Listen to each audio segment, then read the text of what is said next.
The video was a tough watch. It felt like rage bait, but it might resonate with some people.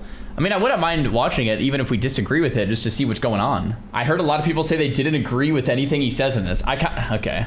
This is TheoryWise's MMO Paradox. He renamed the video though to MMOs have changed and why that's bad. Like based on the title, without even watching anything, if you like classic MMOs, like the modern ones are not gonna feel good for you. But if you like modern MMOs, the classic ones probably won't feel good for you. So it just like depends what you're looking for. But anyway, let's give it a listen. Doesn't it seem like everyone hates MMOs? Even the most popular MMO feels like it hates itself, constantly trying to rewrite what it means to even be an MMO, finding novel ways to reduce player-to-player impact, marketing itself to people that fundamentally dislike the nature of the genre, its grinds, its longevity, and long-term commitments. It's all so strange.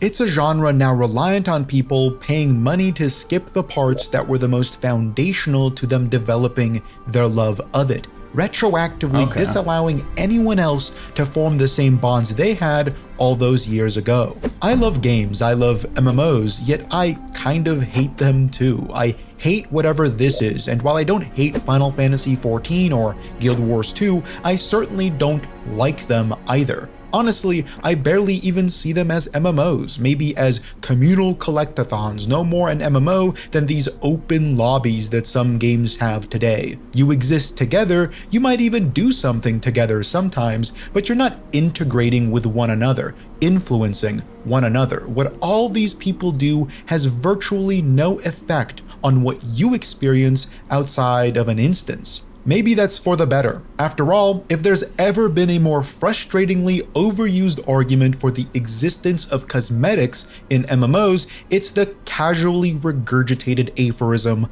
well, it's not like it affects you, so who cares? I'd have to be an asshole to sit here and raise my hand and say, I care. I do. But I do, and maybe I am. I know this is an unconventional way to start another TheoryWise video essay, where I eventually find an excuse to talk about how much better old school RuneScape is than every other MMO on the market, but hear me out.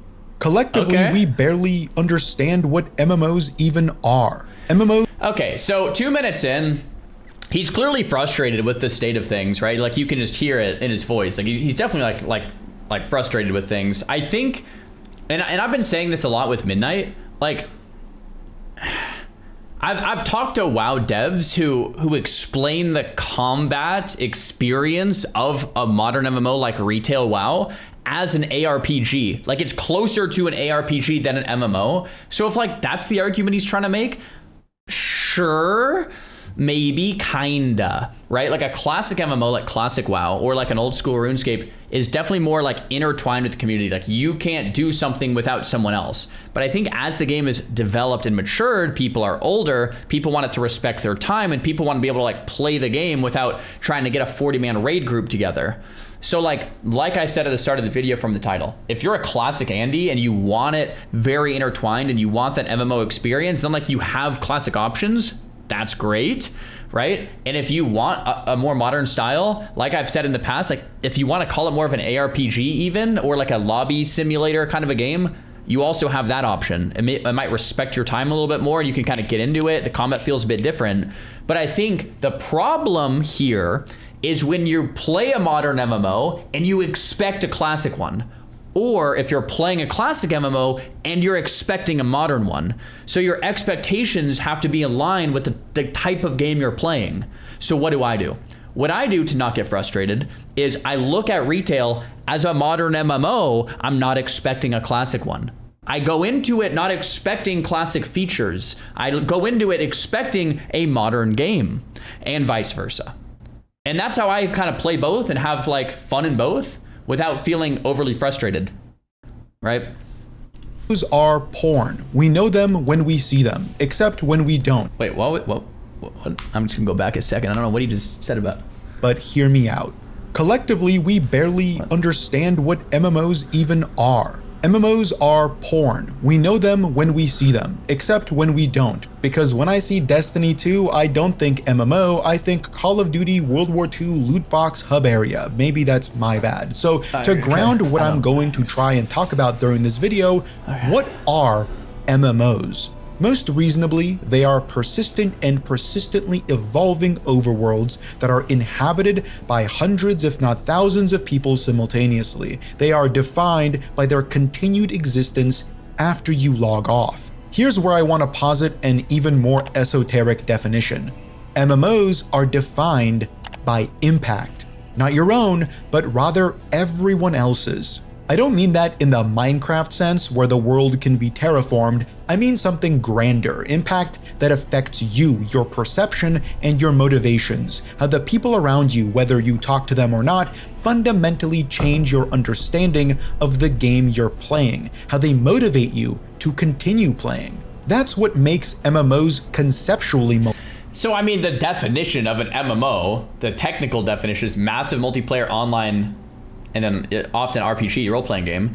It's like that definition has kind of, you know, that technical definition stays, but the definition that we give it has kind of changed over time. What the definition theory-wise is giving it is the classic style of definition, but modern MMOs have evolved. They have changed. Once again, if you go into it with the expectation of, I want a classic MMO, and that's what he's defining, you're not gonna find that in retail. Sure, yeah, you're gonna be upset. Vice versa also, right? So it's like if you're a modern MMO enjoyer, right? You like games that respect your time, you like the single player elements, you like things like story mode, you like things like solo shuffle, battleground blitz, queuing up for keys and getting a group, right? If you're liking these modern elements and you go play classic MMO, and you go play classic, you're gonna think it sucks too. It goes both ways is what I'm trying to say. So like, yeah, if you're defining an MMO based on what a classic MMO is, you're gonna be disappointed in a modern world and vice versa. Multiplayer. In a literal sense, you inhabit a world with other people. But when something is conceptually multiplayer, there needs to be a spoken or unspoken cohabitation and collaboration. I say unspoken because I don't think an MMO needs to have a focus on group activities, just collective collaboration. And that can be broad as hell too. We're talking open player economies where one person can buy out all the raw chicken and structurally upset that market for a couple months. I'm talking how one person can swagger into a zone wearing the best in slot gear, armor, weapons, whatever, and cause every other person within that zone to start peacocking in an effort to seem cooler. What that person just did has affected you psychologically. Literally, you can just move on, but whatever happened there in that one space in the overworld is the beating heart of the MMORPG. Everything else is fluff. All of the systems that I've talked about on this channel are great, but they are only great in service of that singular thing, a drive to keep playing motivated by other people. One of the saddest iterations of the MMO today has been how players and developers formed a reliance on each other's lack of influence. I feel like this video should be titled, Why I Enjoy Classic MMOs More Than Modern Ones. Right? Like, clearly, theory-wise, just enjoys the classic experience. Like, he clearly doesn't enjoy the modern one. So, like, don't play them then. Like, just play the one you enjoy. And hey, I respect that. Hey, I kind of like classic ones too for the most part, but I you know, delve into both and I can enjoy for the modern ones for what they are. But like, if you don't like it, then just don't play. Like, just play the classic ones. What I said yesterday, and I think this is cool, is we have the choice now. We can play a modern one or a classic one, and that's our choice. If you don't like one or the other, then you still have the choice. What kind of sucked is like 10 years ago, or 7 years ago, before 2019, we didn't have the choice.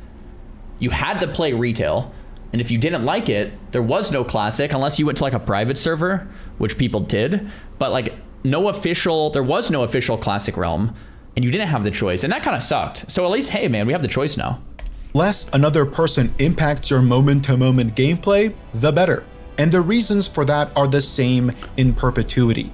You, or I, don't want to spend a hard day at work only to come home and be griefed by a dick ganking people in Stranglethorn Vale. I just want a quest. I just want to play my game that I paid for, and this person is making that fucking impossible. And unless you, the developer, remove this, I will complain. Unless they are punished, I will complain. Unless I can get back to playing my game, I will complain. So what is your game though? You joined a PvP server, you went to Stranglethorn Vale, you subscribed to a game where PvP exists, and you actively chose to participate in an MMORPG knowing full well that other players exist in your massively multiplayer game.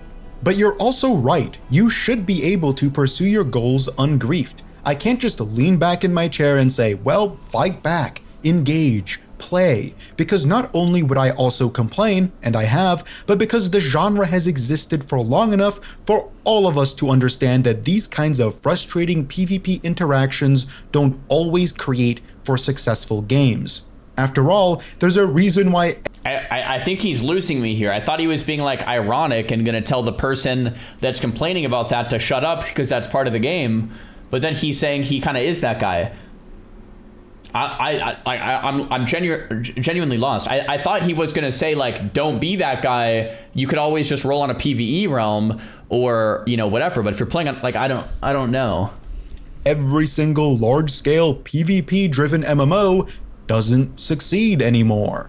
I just tried to outline why exactly MMOs can't be. It's why most popular MMOs have done their best to distance themselves from the roots of the genre, a genre as influenced by the ability to grief other players as it is by the ability to pursue your own goals despite that. I've remarked in previous videos on how I think MMOs today have fought back against those older standards by overcorrecting in the opposite direction. Instead of putting a limit to how many times one person can kill another person, they've removed the ability to kill entirely. A baby flushed down the drain of antiquated design with the bathwater. Okay, so that kind of was his point then. It's like, yeah, it might suck to get killed in PvP, but that's part of an MMO, and you don't want to get rid of it entirely because that's part of an MMO. So that kind of was his point. It took him a while to get there, though.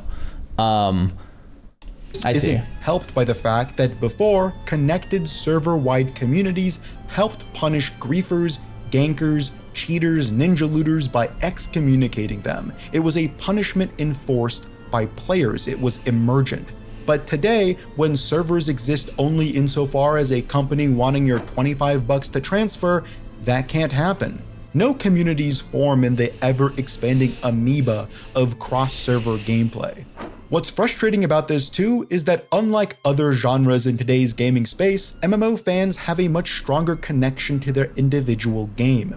Memories formed from childhood, and for as obvious as it is that their favorite MMO is a shallow facsimile of what it once was, it's better than nothing.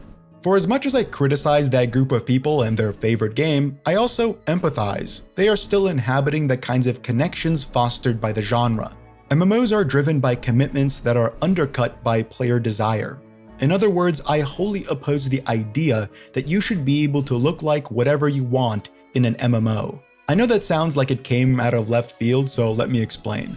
Looking like whatever you want is often the argument for transmog, cosmetics, the great cosmetic landfill that forms in every game that becomes a collectathon to sustain a need for constant content updates without the effort of designing novel systems. I should look like how I want. Why is that bad? It's not bad, it's game ruining. Aren't we just full of contradictions today? Yeah, in a roundabout like sense, you should never be fully content with how your character looks like in an MMO. That's what pushes you to continue playing. It's a motivator to go for that final set piece to complete a look. It's a visual reward as much as it is a statistical one. While the statistic rewards may still exist, the visual reward and its associated visual progression has long since died. That argument feels untenable though, because I can say that, and I have, and immediately get dismissed by someone who responds with, why does what I look like prevent you from enjoying your own visual progression? The answer is simple, and I think we collectively, intrinsically understand it. But it's an uphill climb to reason because it makes you come off as a douchey buzzkill. Because what you wear does affect me. If everyone had a Lamborghini, then no one would want one. Cosmetic overrides are like Lamborghini's engine swapped with Honda Civic 4-cylinders. While the experience of actually driving isn't nearly as exciting because it's a Honda Civic 4-cylinder, in other words, your stats still suck, you still get to retroactively obliterate the prestige of having a Lamborghini regardless. That look is no longer one aspired to by anyone. Okay, like I'll give them this. In my ideal MMO, like Xaryu's ideal MMO, do I have transmog in it? So let's talk Classic Plus. Like let's just say it, right? Like I'm so excited for Classic Plus. I literally can't wait. I think about it every day. Like I can't wait to play. So let's say Classic Plus, if it was my Classic Plus, would I have transmog in it? The answer is no.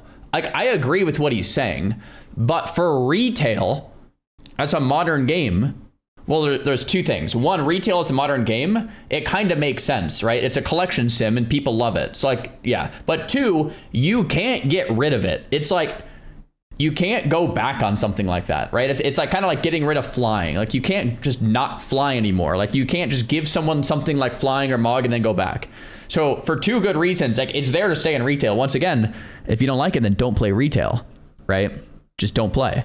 But like, yeah, like in my ideal MMO, like I wouldn't have transmog. So like I agree with like generally what he's saying, but don't play retail then, right? Like that's guys like, you know, that's a buzzkill argument, right? It's so reliant on subscribing to artificial scarcity, communal perceptions of wealth, individual enjoyments perverted by external values. It comes off. Someone says, does my ideal Classic Plus have flying? Absolutely not. No. I'd say my ideal Classic Plus keeps it old school, right? Like no flying, no transmog, that kind of stuff. Anon, thanks for the 5 gifted, man. But like where we're at in retail, it makes a lot of sense. Also, my ideal Classic Plus has no housing, but where we're at in retail, housing makes a ton of sense. Like over the years, I've become more pro of like having two games to satisfy two different audiences that want two different things. You build a modern game and you build a classic one. I'm like repeating myself over and over. And this, you know, it's like the same argument we've been making. Is shallow. Why do I care so much about how I look as to no longer see any value in what is objectively a cool looking armor set just because it's so readily obtainable via a cash shop or whatever? Someone said in the chat something really good. Lofty King, you said, or two different itches one person has. That's a great way of saying it. Like I say like satisfying two different people, but you're totally right. It could be satisfying the same person that has one itch for a classic game some months of the year, and sometimes they want to play a more modern game. So yeah, well said. I agree with that. Or else, why am I so keen on replicating the socioeconomic disparities that plague our real world today? Aren't games supposed to be escapes from the harshities of the world? Why would you want to play a game where you are as second-class a citizen as you are in real life? Simple, because effort is rewarded, especially in a game where it's fun, shorter, and consolidated. It's the same reason there is a not insubstantial number of people who buy every truck driving simulator on the market. What they're doing is living out the fantasy of being a blue-collar worker in rural Arizona. The artifice separating it from reality, though, allows you the unrestricted feeling of being able to step back in a way you wouldn't be able to if your real-life income depended on it. It hones in on the joy of labor with none of the pressures of it. What makes you burn out on a job is feeling stagnant, a lack of agency. Great games, great MMOs give you enough agency to create a joy in labor and a tangible progression in your status. You start out with nothing and eventually become something, an event that doesn't always happen in the real world. But in an MMO, if you are to put in enough time, it's guaranteed. I can only defer to human psychology. There's something in us that recognizes scarcity and sees value in it. Sees value, perception. The irony is that visuals here are often more important signifiers of value than internal mechanisms. I'm not certain of this, but the older I become... Bro, Fellowship actually really looks like Midnight. Like the party frames look very similar. The new UI looks very similar. Like the built-in damage meters. Like Fellowship looks fair. That's the point. But Fellowship actually came out before Midnight. And what I'm saying is it looks like Midnight updated from Morathan. Like it really resembles Midnight. It's interesting. The more I'm inclined to think that selling player power on a cash shop is just as malicious, if not slightly less so, than visual excellence. How's that for a hot take? By destroying the visual cohesion of a world through upsetting the balance of player progression, actual visual progression ceases to hold much value as well. You become less connected to the world when your giant floating sword made of star metal and dragon shit is dealing the same damage as my flaccid stick of 1,000 truths. By disconnecting external visual value from internal statistical value, you separate the world you inhabit, with the ones and zeros that make it function. You shatter the believability of the world, whatever there is left of it, and you're left reaping the benefits of looking like whatever you want in a world that functionally has no value anyway. Values are grounded. They aren't individually determined. They are externally identified and individually justified. You cannot separate the truth of value from your own subjective understanding of it. If everyone sees a table right there and you pretend to not see it because you value subjective— He's getting pretty philosophical with his transmog argument here. Once again, like I kind of agree. In my perfect classic plus, my own perfect classic MMO, I wouldn't have it. Like I agree in that sense. But once again, if you're playing a modern game, that's like kind of the backbone of what they're built on. Once again, this title should probably be like why I prefer classic MMOs to modern ones. And then I would be like, yeah, yeah, you know. Perception over objective agreeance, then you're seen as delusional and treated as such. In an MMO where we are commingling with gods, i.e. our developers, we do have that separative power. We can make that table disappear, but the end result is still as damaging. By separating the objective from the subjective, we cease to develop tangibility. Things start to lack meaning. You can boil down the core of every boomer's criticism of the modern MMO through that position. Things don't have meaning because they aren't visually cohesive and externally recognized. It's not that you lack time to play, but rather you are more conscious of how much time you're wasting by playing. That's not only because of cosmetics, but it certainly isn't helped by them. I will eventually make an entire video on cosmetics where I will drum up many of these points again, but in a more fleshed out way. But for the purpose of this scattered topic, this is just one facet of many.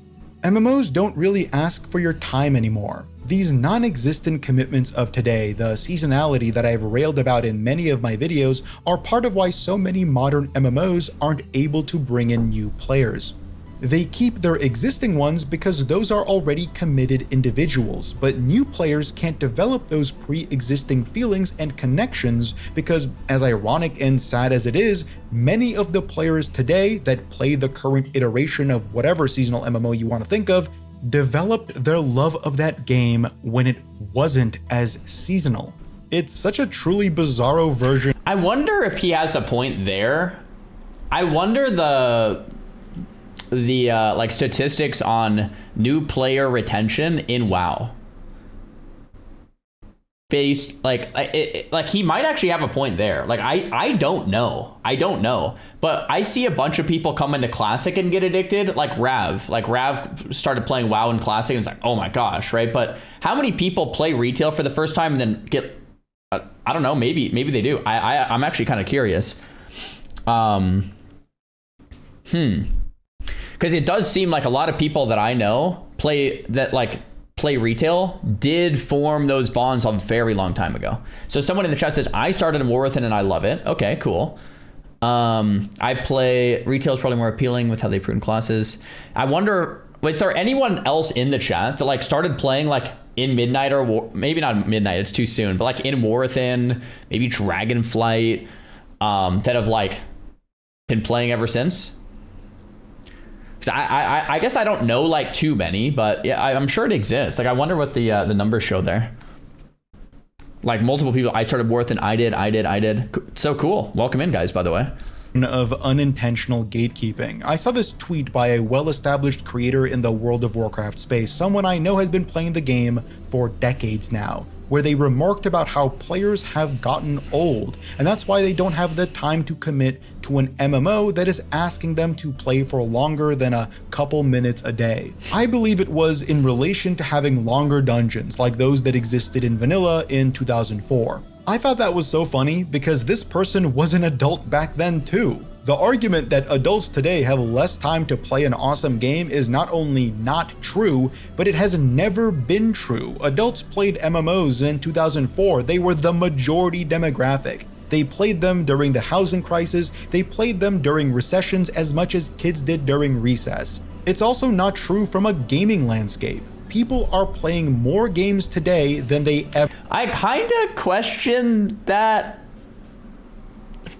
claim a little bit, right? Because I mean, so I have my demographics of viewership, and like all of you guys are the majority of you guys watching, like 99% of you guys are male, and like 70-ish% are from like 28 to 34 or something. So like early mid 30s male, right? So that those are the numbers that I have. So it's like we back that up, you know, 15 years, 20 years. Like, yeah, we were all kids back then. I don't know. A lot of us were, right? A lot of us. So it's like, I don't know. It's like, yeah, there were older people that played too. I would probably question that claim like a little bit though. Ever have. It's the most popular medium on Earth, which wouldn't matter if games today were, say, shorter, but they aren't. They're longer. Somehow the 100-odd-hour Elden Ring sold 30 million copies, but God forbid retail WoW have a leveling experience that lasts for longer than 1/50th that time. Really? I'm not convinced. The better argument here. The thing is, the people that enjoy retail, that enjoy modern MMOs, don't want to spend their time leveling. They would rather spend their time in the end game. So Blizzard has listened to that feedback and made leveling shorter because of that. But the people that like classic MMOs clearly like leveling. So it's just not what, guys, it's just, I mean, bro, it's just a disconnect here, man. It's just a disconnect. Is that adults don't have less time to play, but rather there are more games to play, so you just want to spend less time playing any single one. That's fair. I still don't see it as a justification to destroy the core of what makes us connect with an MMO though. Our connection to the worlds of these games aren't dependent on the stories told in them. That should, at this point, be well understood by most people who play video games. You do not need to have a good, interesting, well-written linear campaign to find yourself immersed and enthralled in an incredible world.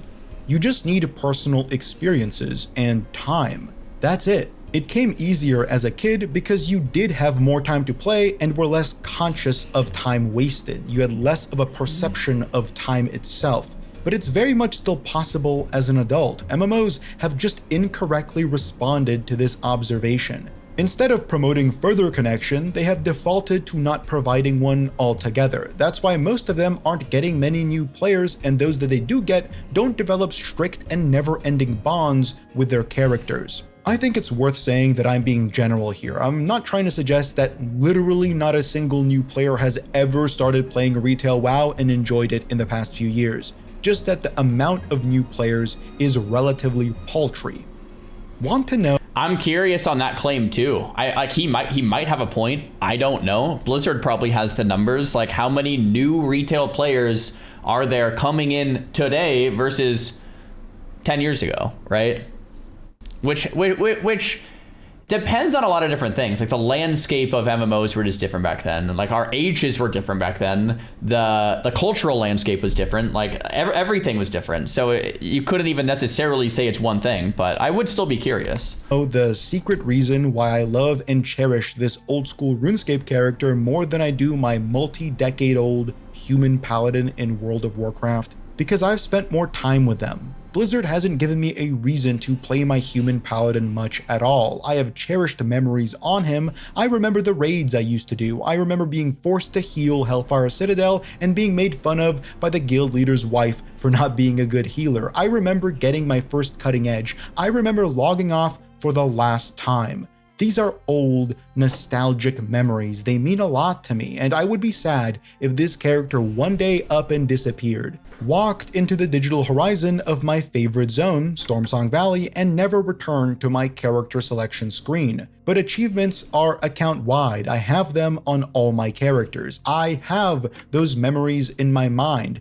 The character is a token, a reminder, an emblem. He's not a fixture. I can delete him today and forget about him tomorrow. Hell, I can delete him right now and rename my other max level human paladin accordingly, and virtually nothing beyond my personal knowledge of doing that would change. On the other hand, if I lost my RuneScape character who doesn't have even half a decade of memory— So he's criticizing account-wide achievements here, or account-wide progression here.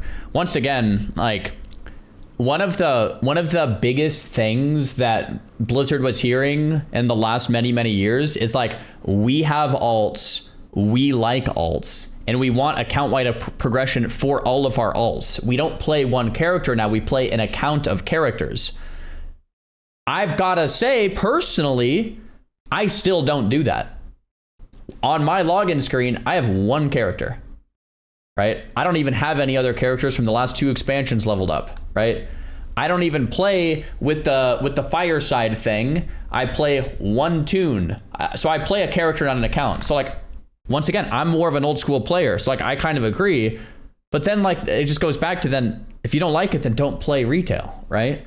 Memories housed in his tiny digital body, not even 2 years actually, I would be heartbroken. His story isn't done. I put thousands upon thousands of hours to getting him geared, to trying to max my skills. I'm not done yet. There's so much left for me to achieve, and not a single character that I would make after would house those achievements. They are his as much as mine. There are probably millions of identical human paladins to my own, but there's only one RuneScape character like this. One that took the same path as me, who achieved the same goals at the same time with the same time investment. It sounds pedantic, but none of my World of Warcraft characters mean much to me, yet I've played— What? Like, couldn't you make the same argument for your WoW achievements? There's no one human paladin that got all the same stuff at the same time as you. Like, yeah, I don't— on this account for almost 10 times the length of my RuneScape one. They're a blend of seasonal classes and specializations that I fucked around with for a couple months or even weeks or days before getting bored and moving on. There's a flood of advertisements curated by Blizzard aiming to appeal to a level of nostalgia in their older player base. Adventure is calling you home, or something along those lines, and it shows a player character entering the new housing system and placing down objects, relaxing, unwinding after a long day of— what exactly?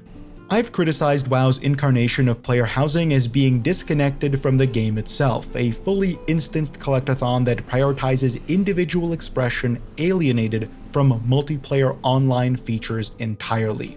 You can't be griefed in your player-owned house because you are the only one there, unless you invite a friend for some reason. You could be making the digital equivalent of a cosmetic Mona Lisa, and unless you explicitly go out of your way to ask your friends to teleport to you, sit through 2 loading screens and witness it, it may as well not exist. Your house is lost media. Anyway, these advertisements appeal to— I really think housing makes so much sense for retail. Like, it is not even funny, right? You have all of these collectibles for a player base that loves collecting things, transmogs, achievements, pets, and you give a virtual space to house them, right? Like, it's perfect. Like, it makes so much sense. But yeah, if you don't want it in classic, like sure, but for retail, it makes a ton of sense. Like, it's really hard to hate on it for retail, right? Nostalgia by working with a double entendre. Adventure is calling you home because now you can have a home in the game, but also because you may be a lapsed player like me and want to revisit a world that you have at one point loved and considered a type of home. It's also a miscalculated double entendre, one that is born from exceptional marketing slang. It's evocative and provocative, but it means nothing. You aren't coming home because you are, once again, interfacing with a system disconnected entirely from your home, which in this case would be Azeroth, the world of Warcraft.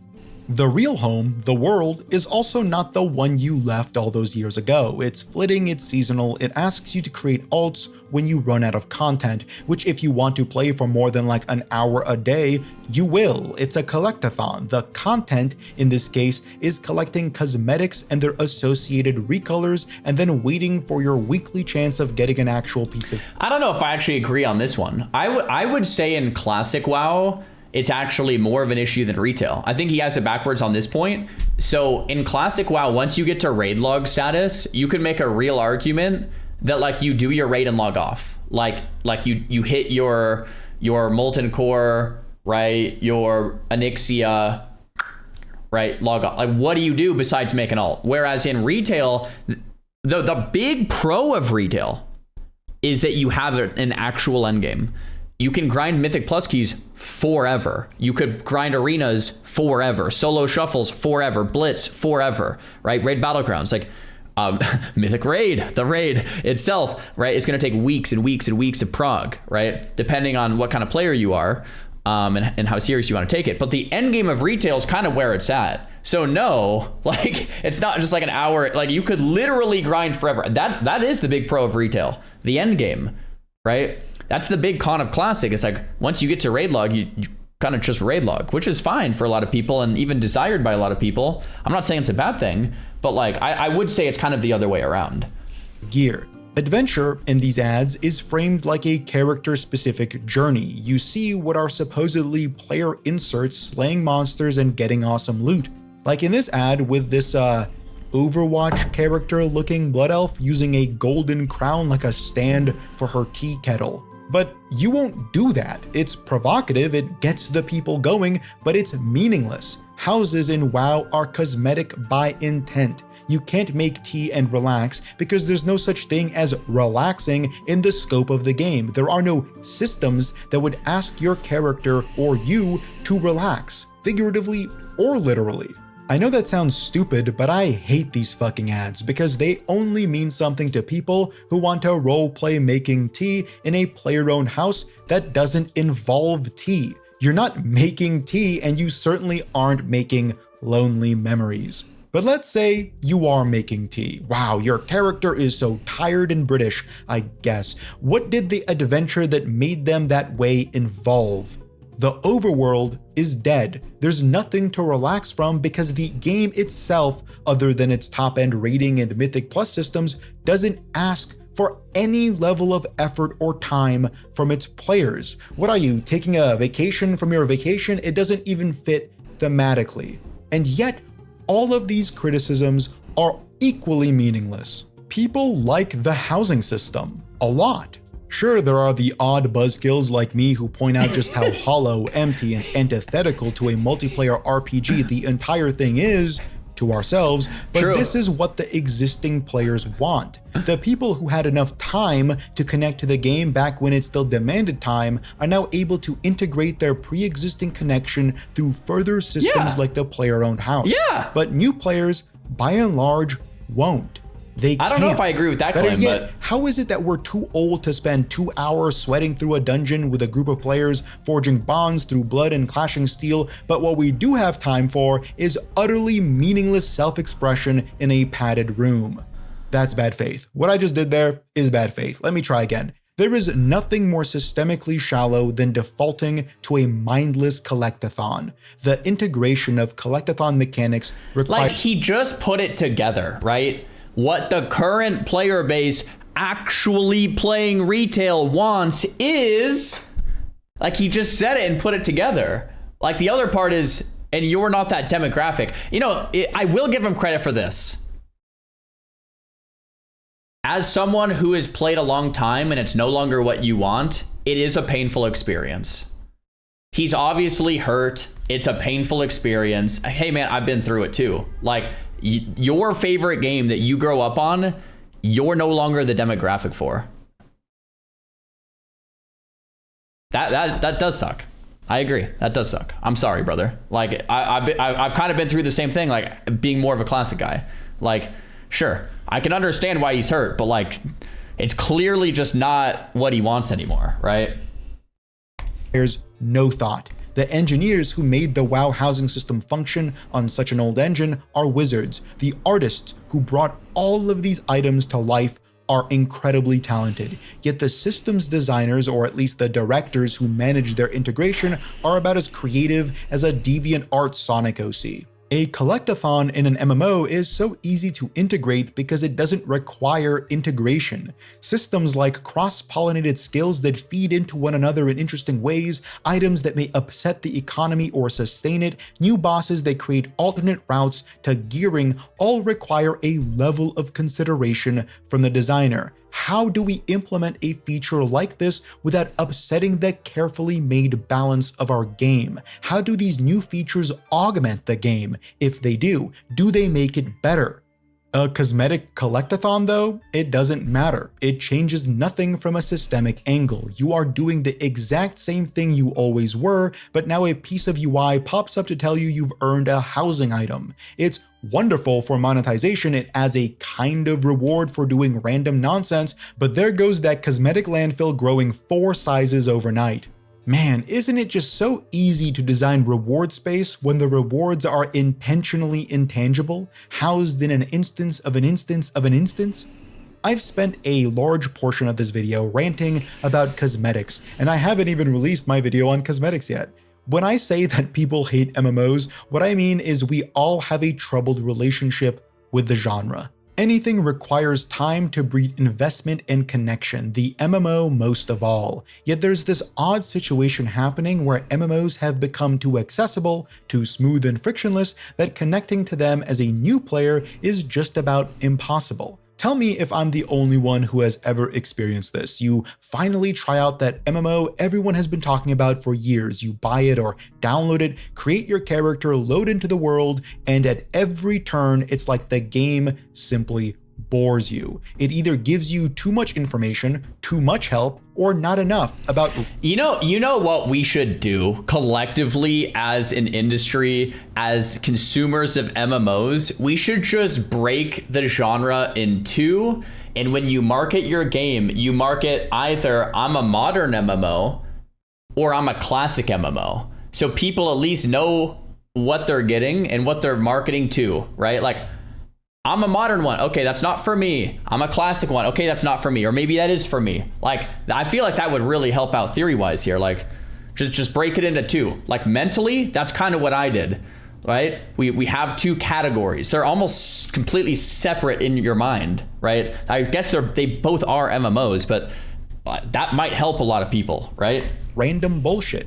It's both treating you like a toddler and a veteran simultaneously. It's a blend of outdated systems and patchwork together new onboarding features, like a band-aid over a broken limb. Nothing feels like anything because you aren't given the time to understand what you should be feeling. Games like FF14 at least place you on a multi-100-hour main storyline defined by countless fetch quests, but if you really aren't engaged with the dialogue, it's like being read a bedtime story by the world's slowest reader. Meanwhile, Guild Wars 2 has a wonderful leveling experience and a harsh stop at max level, wherein your sense of progression is halted in favor of, wouldn't you know it, a collectathon. World of Warcraft may as well not even have a leveling experience, considering it takes a couple hours to quote-unquote catch up and spend the next 6 months standing around the major city looking for party members for a raid or dungeon.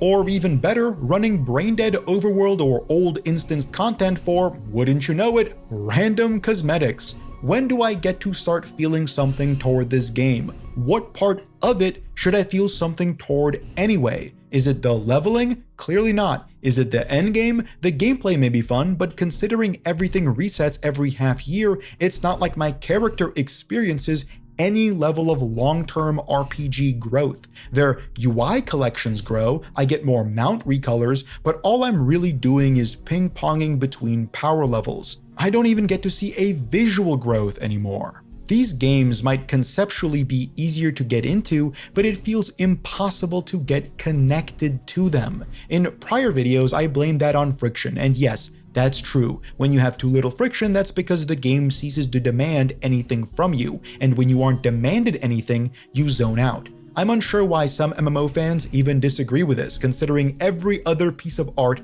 on Earth is held to this standard. But I suppose MMOs exist outside of this standard too?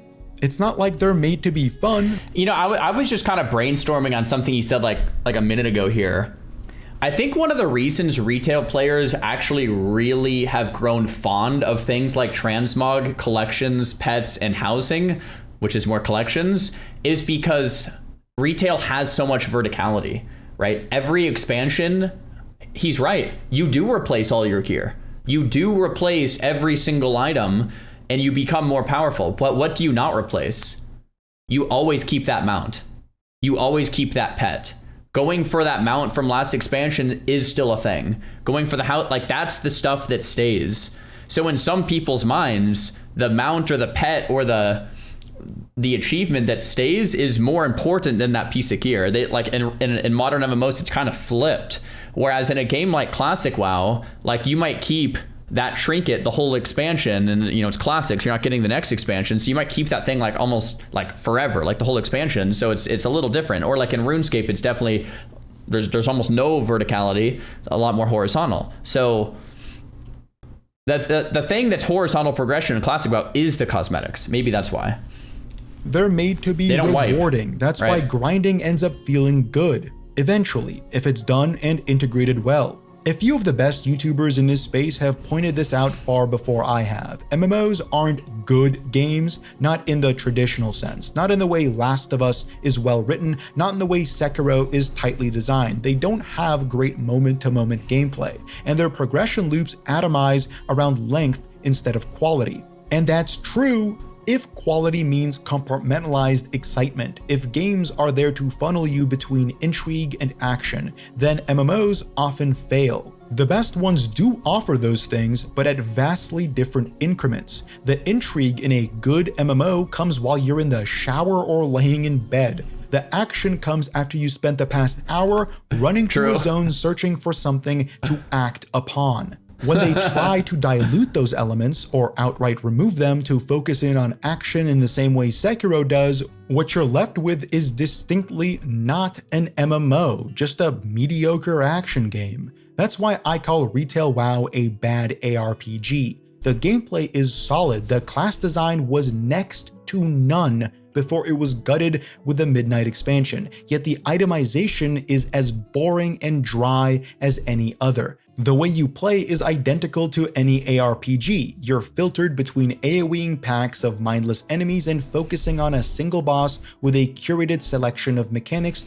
I do think the point of the combat feels ARPG-like is a fair argument to make. I've talked to Blizzard devs who have even said this, like, yeah, the combat does feel ARPG-y. I disagree that that's necessarily a bad thing. ARPG is a very popular genre because it's dopamine and it's exciting. Mythic Plus kind of resembles an ARPG in a lot of ways. In the combat, it resembles that, but you could make an argument that that's a good thing, and I'm sure Blizzard's aware of this, and I'm sure that is an intentional design decision, right? So it's, once again, like if you don't like that, then like it's more of a classic angle, right?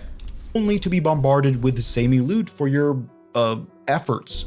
Its original nature as an MMO acts as opposition to this, and something Blizzard tries to hide. You can see this in their choice to make other people impact your gameplay as minimally as humanly possible, while staying true to the group content they've built around the game. It's really weird. MMOs aren't good in the same way other games might be. They're good in output. When they follow the actual long-form engagement archetypes that I think are mandatory, are good, like going to the gym is good, albeit in a far less healthy way. The process of being at the gym is tedious, laborious, annoying, frustrating, painful, and sometimes really, really boring, especially while you're doing cardio. Yet, After you take your shirt off at the beach and half a dozen people ogle your body, it kind of feels worth it. It feels good knowing that you've not only become healthier, but all those people around you have recognized your hard work. Gah. Yeah, no, that is not what happens. All right, this is what happens. You're in the gym and it is hard work, but it's therapeutic, right? You're putting the time in because it's something you kind of enjoy, and it's a therapeutic process, and you're kind of doing it, and you feel good during it and you feel good after. And then after it's all said and done and you have the six pack and you're ripped and you take your shirt off at the beach, nobody cares. That's the truth. But you did it and you feel good, and that's just kind of how it works, guys. All right. Suddenly, the long days and nights on a strict diet, on a strict schedule, forcing yourself into a sweaty, dingy place has paid off in a wonderful way. The best grinds are like that. Them being restrictive tests of patience creates exclusivity, and exclusivity creates value, and value creates recognized achievement, and recognized achievement creates external motivation.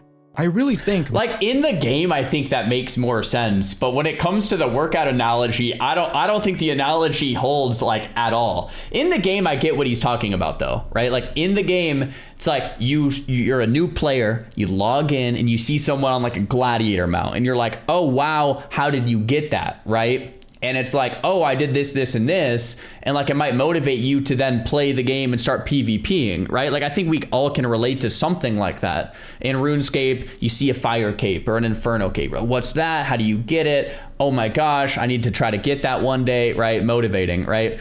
I think with the workout analogy, it kind of loses. Yeah, in the game, I kind of see his point though. Most people implicitly understand this because most people are against pay to win in their favorite games. Pay to win creates an environment where your achievement ceases to be recognized and exclusive because it's undercut by various modifiers. You can't create external motivation when external motivators don't feel fair, or in some cases, don't exist. The people around you have an influence over you, whether you want to admit it or not. That is the case in our world. You can't exist in it without those around you influencing how you act and how you think. You can't live in a purely subjective bubble of self-reflection. It disconnects you from reality and honestly is selfish. It breeds solipsism. It disengages from the universe. It's categorically unempathetic. While subjective values, personal growth, can be started internally, they are only concluded externally, through aligning how you perceive yourself with how others perceive you. All of this is to say, if you want to play an MMO uninfluenced by any other player, I don't even know. That's quite the philosophical claim. I don't even know if I'm going to try to unpack that one and break it down. That is very, very interesting. Then you may as well not want to play an MMO. It's difficult, isn't it, to hold on to a game? I will agree with the general point, though, and I think this is what he's trying to make. And like this, you know, like we keep talking about Classic Plus because it's like the next big, I mean, at least in my bubble, it's the next big exciting MMO, right? So it's like, in Classic Plus, should there be transmog? No, I don't think so. In Classic Plus, should there be pay to win? No, I don't think so. And in Classic Plus, should there be you know, spectral tigers given to everyone on a Twitch drop? No, I don't think so. So like, I agree with those points that he's making, you know, on a general level. But like, once again, in a modern MMO, these things start to make sense. And if you don't like it, then don't play. So yeah, it's still like a painful thing if you've been a player since 2004 and now you start to realize like, I'm not the demographic anymore, right? So, yeah. Like a childhood plushie, marred by the scars of decades and decades past. Its ears severed and reattached, its body dulled with grime and age. But why is that plushie worth anything? Why is it that its value is those scars? It's like Illidan.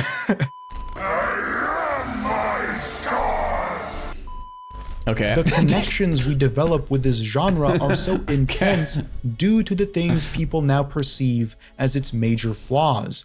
time investment, grinding, complexity, and depth, I think it's honestly self-righteous to want those things to disappear because you have already connected to the game through them.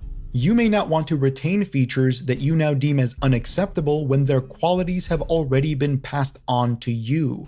I think that the reason MMOs aren't growing anymore, despite the medium quintupling in size in just the past decade, is because we've lost those features. When these games are only curated and influenced by people who already love and play them, we start losing their most intrinsic merits. We start considering positive values as negative ones because they only exist as positive to people we no longer are. We hate MMOs, but we also love them because what we love are bonds formed through a type of hatred. And we hate because that tumultuous love has broken apart the genre entirely. It's a living, breathing contradiction. If MMOs are just a collection of long-term goals filtered through simple communal gameplay in a persistent overworld, then why are we so gung-ho on perverting that? You may be a father of 70 children and that prevents you from the kinds of long-term goals you could achieve in the past, but instead of understanding that, accepting that, or maybe developing other goals entirely, you have opted to promote a removal of long-term itself. And if long-term is why we connected in the first place, then we probably shouldn't be surprised that our most beloved, persistent world is a collage of all the same faces. Wow, we got through it, man. Okay, dude, okay. Once again, I think this video should be why I don't enjoy modern MMOs. Or it could be titled, you know, why I enjoy classic MMOs more than modern ones. I have to relate a little bit here to Theory-wise. On a lot of his points, I agree for Classic Plus, for a classic game, but not, it doesn't really make sense for a modern one. And I have to say, in terms of the overwhelming pessimism in the video, he's clearly sad and hurt about what retail has become. I have to say, I have felt like that in the past. And what helped me is like, look, that's long gone. Like modern WoW is its own beast and it's fun for what it is. So if you want that, it's there and it's exciting and it's fun, and Mythic Plus is great. I was talking to Chanimal, who's like an OG PvPer, and he's loving Mythic Plus. I've been talking to a lot of my friends. It's like even like Peekaboo is excited to get into PvE. Like it is so fun for what it is. But if you want it for what it was, like, then we have avenues to do that, right? Like you can play MOP, you can play TBC, Classic Plus, if it's coming out, we can play that too. But like trying to take modern WoW and looking at it through a classic lens and wanting it to be back, it's just not it's like, we gotta let it go, man. Which is a painful thing. So I can understand why he's hurting a little bit. It is a painful thing. So your favorite game growing up is no longer what it was. It's a new thing, and it's, if that's not what you like, then you have to let it go. It is painful, but yeah. That was not quite what I was expecting. You know, okay, so I guess this video title does make a little more sense. MMOs have changed, that's true, and why that's bad, that's his opinion. I guess the title isn't as bad as I thought, but yeah, it's, ooh. Whew.